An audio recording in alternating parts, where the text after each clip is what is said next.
Cockroach party का आंदोलन हुआ और उनकी मांगों के हिसाब से धर्मेंद्र प्रधान जी का इस्तीफा भी हो गया। इस आंदोलन में कई तरह की चीज़ें देखने मिली।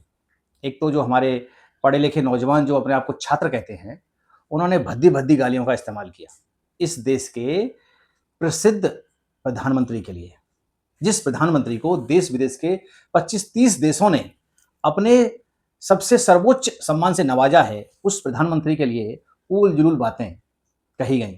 लेकिन चलिए मान लेते हैं कि ये तो छात्र थे, इनकी बातें कही हुई हम इग्नोर भी कर सकते हैं। लेकिन इन सब के बीच एक ऐसा चेहरा आया, जो अब बुजुर्ग हो चुका है लगभग। मैं बात कर रहा हूँ नसरुद्दीन शाह जी की।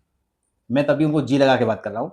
लेकिन उन्होंने जिस भाषा का इस्तेमाल प्रधानमंत्री जी के लिए किया, वो बेहद ही घटिया, बेहद ही निंदनीय और उनके ओछेपन की प्रतीक है। साथियों, ये वही नसरुद्दीन शाह हैं जिन्होंने 2018 में बोला था कि इस देश में मुझे डर लगता है, मेरे बच्चों को डर लगता है।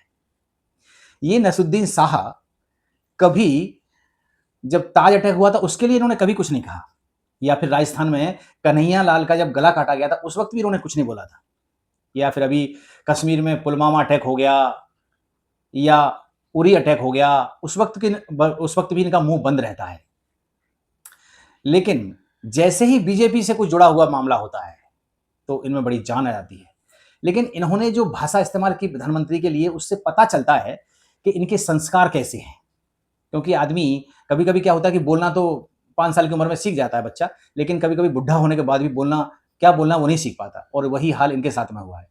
इन्हें अभी तक ये होश नहीं आया कि मुझे क्या बोलना है। वैसे अपने आप को ये बहुत बड़े सुपरस्टार कलाकार बताते हैं अपने आप को, और इनका ये कारनामे कई बार कर चुके हैं। ये सुपरस्टार राजेश खन्ना जी के बारे में भी उल-जुलूल बातें कर चुके हैं। इनको तमीज़ ही नहीं है कि मैं क्या बोल रहा हूँ। जबकि इनका इस देश के प्रति योगदान शून्य है, शून्य।